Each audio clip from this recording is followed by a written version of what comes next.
Welcome. It is Verdict with Ted Cruz Weekend Review. Ben Ferguson with you. And here are some big stories you may have missed that we've been talking about recently. First up, Joe Biden's decline was nothing but a full-blown cover-up. We're talking about that cognitive decline. And guess what? The media was in on it. We'll explain exactly just how corrupt the media was and now how they're being held accountable. Also, in a big move, the American Bar Association is finally going to have no role in judicial nominations. Why? Well, corruption, and we'll explain that as well. And finally, Kamala Harris has written a book explaining how Trump is a threat to democracy. And where did she do it? On a show that's been canceled. We'll have the highlights of what she had to say. It's the Weekend Review, and it starts right now.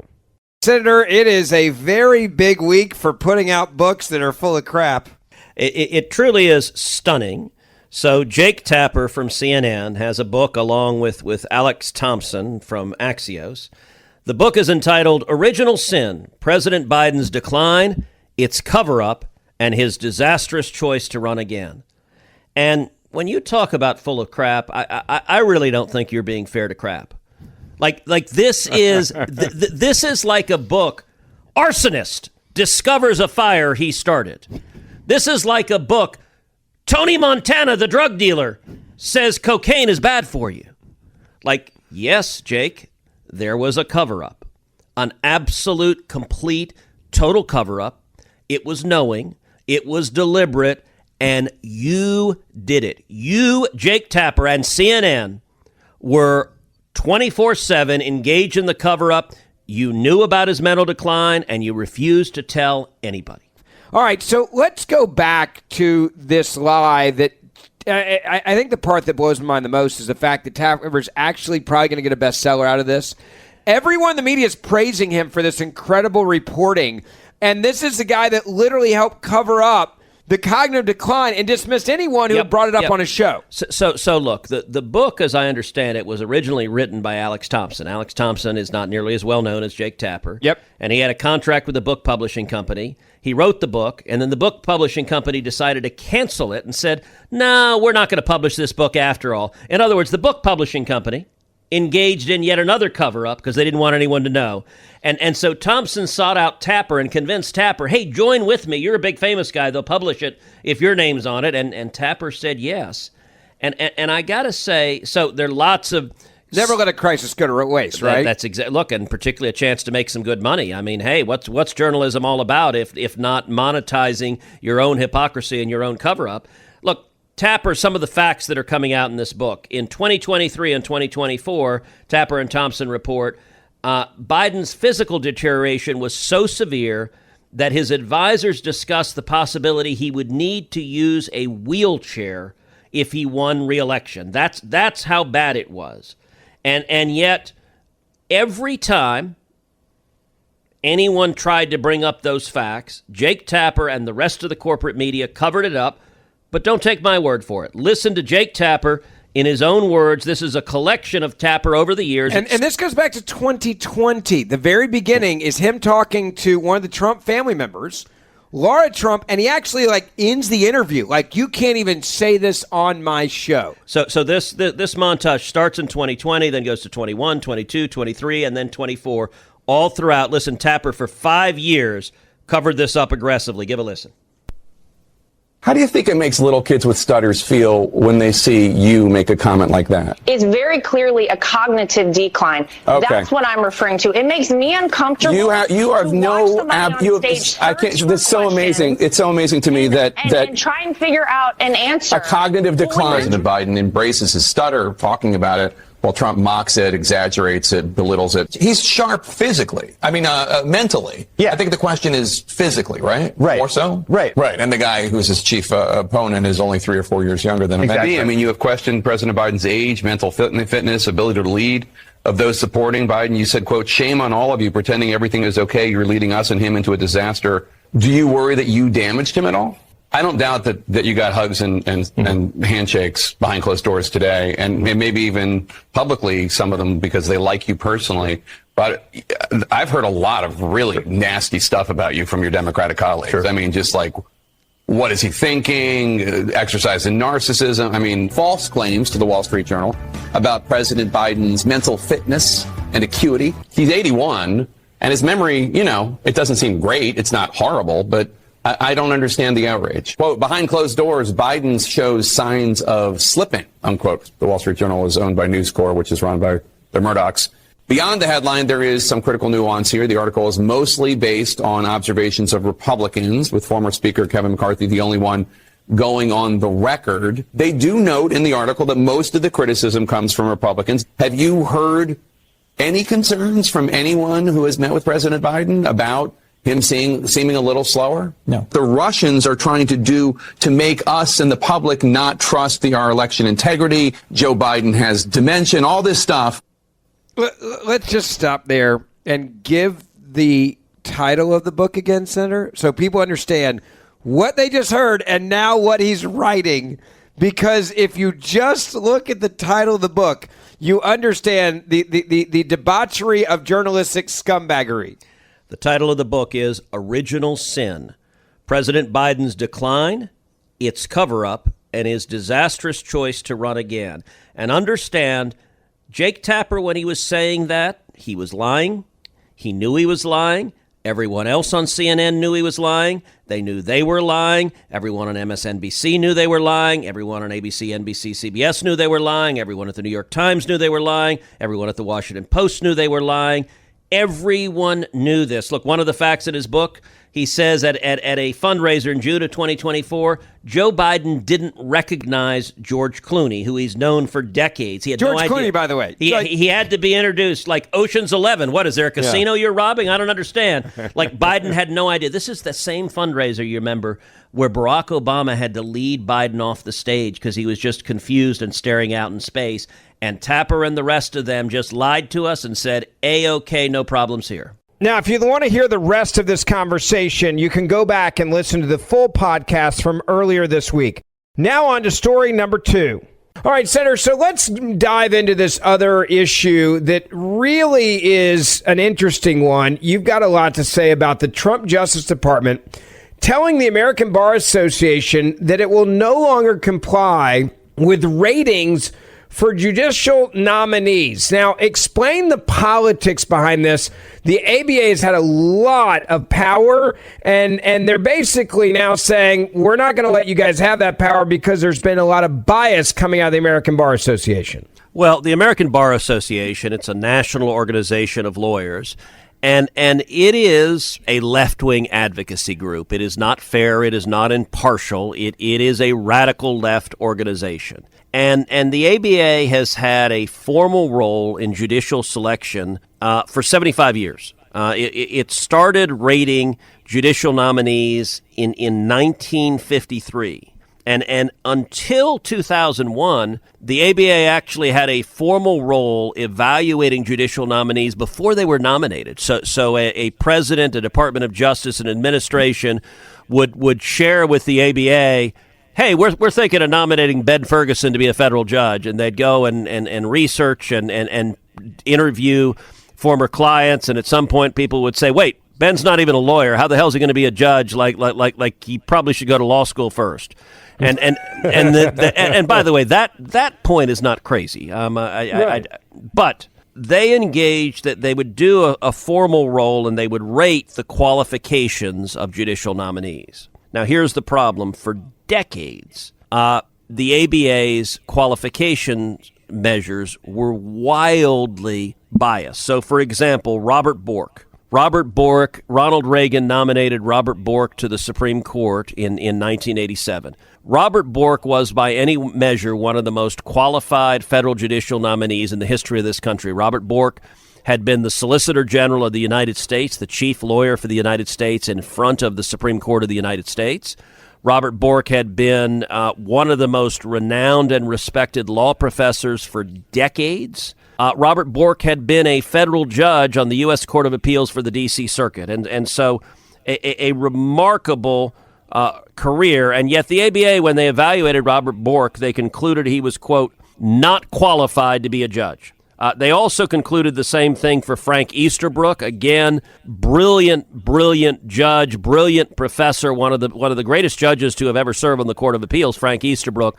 The ABA concluded he was not qualified. Also, Edith Jones. Edith Jones is a judge on the Fifth Circuit Federal Court of Appeals down in Texas. I know Judge Jones well. She's a phenomenal jurist, one of the best and most conservative judges in the entire country. The ABA rated her not qualified. Well, the breaking news is this week the Trump Justice Department announced the ABA will no longer have a role in judicial selection. They will no longer have a role in vetting. They're out.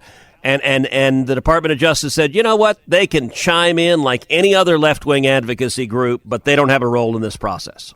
This is going to have, I think, a big impact on the quality. Pam Bondi informing the ABA that they'll no longer enjoy the special access to judicial nominees. And the left, by the way, when that news came out, they totally freaked out. And I think that also shows just how much they were depending on the ABA to get rid of good candidates that were maybe more conservative. Yeah, and so Pam Bondi sent a letter to the president of the ABA, and she said, quote, while the ABA is free to comment on judicial nominations along with other activist organizations, there is no justification for treating the ABA differently from such other activist organizations, and the Department of Justice will not do so. And so previously, the Office of Legal Policy, which is the office within the Department of Justice that handles judicial selections, they had previously directed judicial nominees to provide a waiver to the ABA to let the ABA access non-public information, including bar records. And so no longer is the Department of Justice going to tell judicial nominees, give the ABA special access. That is over. And moreover, Pam Bondi says, quote, nominees will also not respond to questionnaires prepared by the ABA and will not sit for interviews with the ABA. In other words, you can be like every other whack job organization on the left, but you're not going to have any special access whatsoever. This is something I've called for a long time. I have for years, for more than a decade, advocated that the ABA is wildly biased, and it should not have a special role in the process, and I want to commend President Trump and Pam Bondi. It's the right thing to do. Senator, we hear a lot about bias and bias against conservatives, but my other question is, were they also biased in advocating for liberals? Absolutely. They are a hard left advocacy organization masquerading as a nonpartisan professional organization. And Joe Biden, over the last 4 years, nominated over and over again radicals and zealots, many of whom were wildly unqualified. And the ABA was more than happy to stamp them with a rating of qualified. And one example is Charnel Bajelkengren, who was wildly unqualified, and yet the ABA happily deemed her qualified. And rather than me lay out how bad she was, I want you to listen to this cross-examination from my colleague John Kennedy to this judicial nominee in the Senate Judiciary Committee. Here, give a listen. Thank you, Mr. Chairman, and congratulations to all of you. Judge on the far end, tell me what Article 5 of the Constitution does. Article 5 is not coming to mind at the moment. Okay. How about Article 2? Neither is Article 2. Okay. Do you know what purposivism is? In my 12 years as an assistant attorney general and my 9 years serving as a judge, I was not faced with that precise question. We are the highest trial court in Washington state, so I'm frequently faced with issues that I'm not familiar with, and I thoroughly review the law, research, and apply the law to the facts presented to me. Well, you're going to be faced with it if you're confirmed. I can assure you of that. He was dumbfounded at the end there. Like, I can't believe you don't know this. Well, and let me underscore how simple the first two questions are that he asked. So the Constitution has 7 articles. It's not a very long document. Article 5 is the article that lays out the process for amending the Constitution. It's fairly basic. That was his opening question. She had no idea what Article 5 was. Article 2 is even more fundamental. So the first three articles of the Constitution, Article 1 creates the Congress. Article 2 creates the president and the executive branch, and Article 3 creates the federal judiciary. To not know what Article 2 is stunning. To give you a sense, you will flunk constitutional law and not graduate law school if you don't know what Article 2 is. She was being nominated to be what is called an Article 3 judge. I assume she had no idea what Article 3 was. And nevertheless, the ABA said she's qualified to be an Article 3 judge, even though she has no idea what it is. I'm very glad the ABA no longer has a role in making those determinations. As before, if you want to hear the rest of this conversation on this topic, you can go back and download the podcast from earlier this week to hear the entire thing. I want to get back to the big story, number 3 of the week you may have missed. Kamala Harris now, she's coming out on her book tour. Not a joke. She kicked it off and joined The Late Show with Stephen Colbert to do it. Harris coming out swinging, blasting the SCOTUS for forgetting what, quote, democracy and the rule of law is, quote, unquote, supposed to be. She also talked about her new book and the, quote, horrors of January 6th on The Late Show with Colbert as well. Yeah, I mean, this was one of those Play a little interviews. bit from her announcement video on her new book, because I have to say, it's almost like a Saturday Night Live skit. Give it a play. Yeah, it is. This is her real announcement of her real book launch. Just over a year ago, I launched my campaign for President of the United States. 107 days, traveling the country, fighting for our future. The shortest presidential campaign in modern history. It was intense, high stakes, and deeply personal for me and for so many of you. Since leaving office, I've spent a lot of time reflecting on those days, talking with my team, my family, my friends, and pulling my thoughts together. In essence, writing a journal that is this book, 107 Days. With candor and reflection, I've written a behind-the-scenes account of that journey. I believe there's value in sharing what I saw, what I learned, and what I know it will take to move forward. In writing this book, one truth kept coming back to me. Sometimes the fight takes a while, but I remain full of hope, and I remain clear-eyed. I will never stop fighting to make our country reflect the very best of its ideals, always on behalf of the people. So thank you for being in this fight with me. I am forever grateful. And I cannot wait for you to read this. And I'll see you out there. Take care. I mean, it is Saturday Night Live worthy. It's also one of the funniest things ever, because she's basically saying, oh, by the way, I'm not going to run for governor in California. That came up as well. And it's like, here's my book on how bad my campaign sucked, but I'll rewrite the history on that. And oh, by the way, I'm basically saying I'm probably going to run again. Well, you know, the script that she's reading there, that's clearly a script she's reading from a teleprompter. And I just sort of love, with candor and reflection, a behind-the-scenes tale. And look, it's so clearly written by a book publicist. The chances that there is anything resembling candor or reflection in this book are 0.0%. There is not. This is a sanitized, whitewashed version of how, you know, the good ship Lollipop was derailed by evil Donald J. Trump, by evil voters. Oh, those voters. And I got to say, it's interesting how little candor and reflection Kamala has. I want you to listen to her with Stephen Colbert, and if there is an even less gracious, kind, balanced, normal person on TV than Stephen Colbert, I don't know who that is. This is one partisan shrill to another, but listen to how neither one of them has learned anything from the 2024 election. Give a listen. This is a time for people to, look, we designed our democracy with 3 independent, co-equal branches of government. I mean, when you see that the President of the United States is trying to get rid of the Department of Education, and Congress has the role and responsibility to stand in the way of that, and they're just sitting on their hands, and then they go on recess because they don't want to deal with transparency? And the Supreme Court says that he can ignore a law that established it. Yeah, but the Supreme Court, we knew what they were doing. Remember, I talked about it in 107 Days. I don't put that in the book, by the way. This is an exclusive. This is an exclusive for the Stephen Colbert show. But the Supreme Court basically gave whoever would be president, when I was in the campaign, I talked about immunity.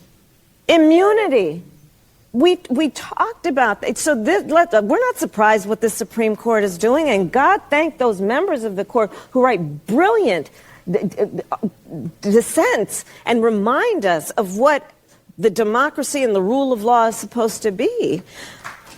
You know. You hear that, and it's like, what are you even talking about? There's so much in what she's saying that is incoherent and wrong.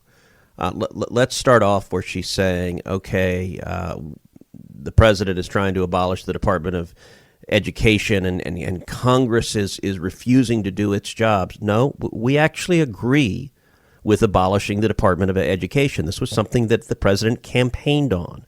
And the reason the American people agree with abolishing the Federal Department of Education is not because education doesn't matter, but precisely the opposite, because it matters so much that people are ticked off that a bunch of left-wing woke bureaucrats that you and Joe Biden appointed tried to take over schools, tried to indoctrinate kids, tried to push Marxist ideology in our children, and tried to convince them that boys were girls and girls were boys, and tried to let boys compete in girls' sports, and force this on schools. And the red tape and the bureaucracy and the waste and the ideology from the Department of Education is precisely why President Trump is working to abolish it.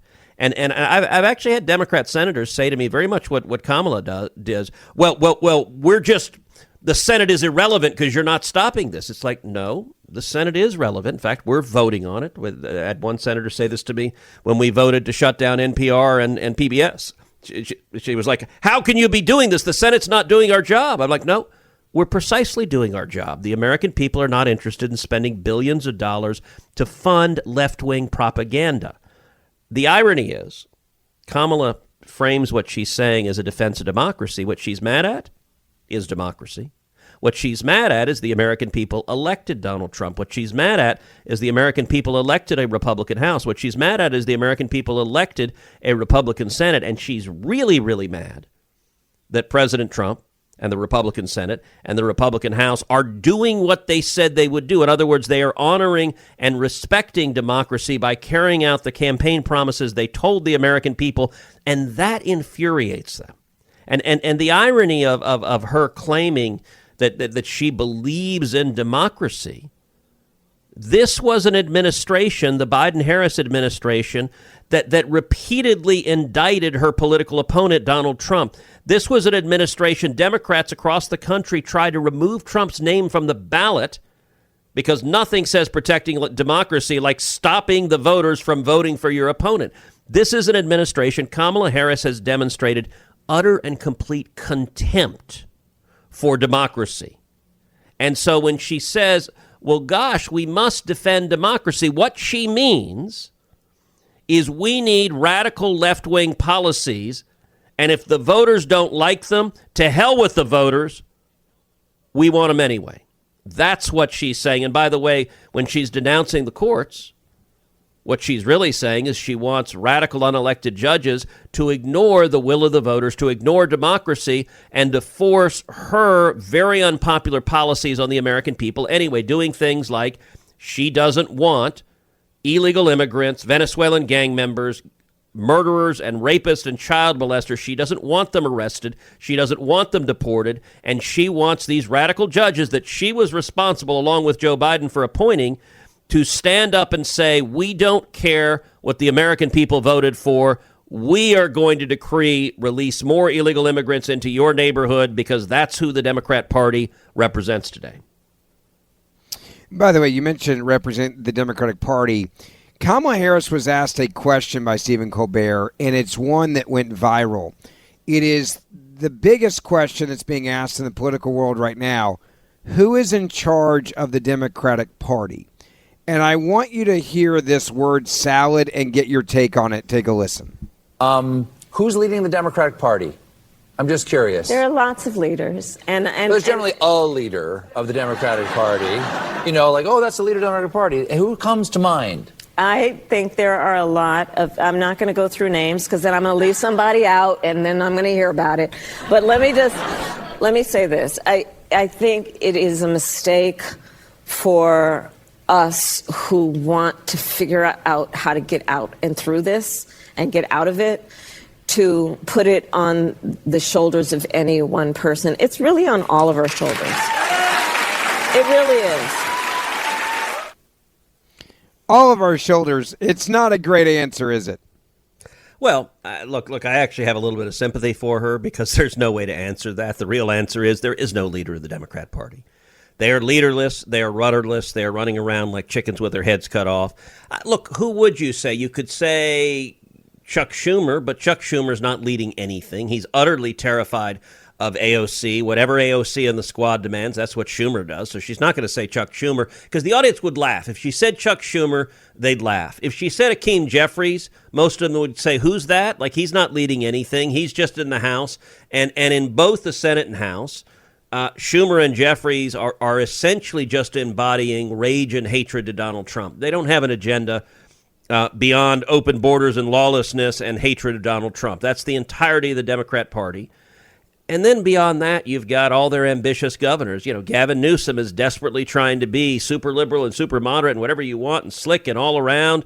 And suddenly he knows boys aren't girls until tomorrow and then boys are girls. But she can't say him either. And so there is no answer she can give because this is a rudderless party. And to the extent there is a leader, it is the pro-Hamas contingent. It is AOC. It is Ilhan Omar. It is the extreme left-wing squad that is driving the rest of the party and that everyone else in the party is terrified of. Yeah, it's amazing. It is actually fun for once to watch the Democratic Party from top to bottom be in just complete and utter disarray. Because let's be honest, usually it's Republicans. You got to play one more clip. You got to play the clip when Colbe asked if she was running for governor. Yeah, this is amazing. Take a listen. Today, you made an announcement that you're not running for the governor of California. Correct. Yeah. You said you're going to sit this one out. Why are you sitting this one out? Are you saving yourself for a different office that might be? No. Obviously, people project onto their hopes and dreams. And honestly, that it's more perhaps basic than that. I am a devout public servant. I have spent my entire career in service of the people. But to be very candid with you, I had to defend my decision to become a prosecutor with my family. Why is it then when we think we want to improve a system or change it that we're always on the outside on bended knee or trying to break down the door? Shouldn't we also be inside the system? And that has been my career. Recently, I made the decision that for now, I don't want to go back in the system. I think it's broken. I think it's broken. You can't make that up either. But you know what's broken about it? What is that? That she lost. That's her whole definition of whether the system is working or it's broken. It is broken because the American people voted for Donald Trump and not for Kamala Harris. It is broken because the American people voted for a Republican Senate and not a Democrat Senate. It is broken in her view because the American people voted for a Republican House and not a Democrat House. In her view, democracy, the system only works when she and other left-wing lunatics are in power. That's how she defines whether it's working or whether it's broken. It is 100% about power. And look, part of why, to be honest, you and I, we don't listen to Stephen Colbert, and we very rarely listen to Kamala Harris. The reason why we're playing this exchange is because it really does show that there's not a moment of reflection, you know, what she had in her book promo about candor and whatever. There's none of that. She continues 4 years of a disastrous agenda. Open borders, 12 million illegal immigrants, the worst illegal immigration in our nation's history. She takes no responsibility for that, doesn't acknowledge that. abandoning all of our friends and allies, going from peace and prosperity to 2 simultaneous wars across the globe. She takes no responsibility for that. The Democrat Party becoming rabidly anti-Semitic, her funders funding violent anti-Semitic riots on college campuses. She takes no responsibility for that. There's not at all an acknowledgement of, gosh, people voted for Donald Trump in significant part because they were really, really, really unhappy with the radical policies that Joe Biden and Kamala Harris put in place. No acknowledgement of that at all. And their view, the system is broken. Why? Because the democracy is functioning. To her mind, if the voters can vote her out, the system is broken. That is the essence of the contempt that today's Democrat Party has for big D democracy. As always, thank you for listening to Verdict with Senator Ted Cruz. Ben Ferguson with you. Don't forget to download my podcast, and you can listen to my podcast every other day you're not listening to Verdict, or each day when you listen to Verdict afterwards. I'd love to have you as a listener to, again, the Ben Ferguson podcast, and we will see you back here on Monday morning.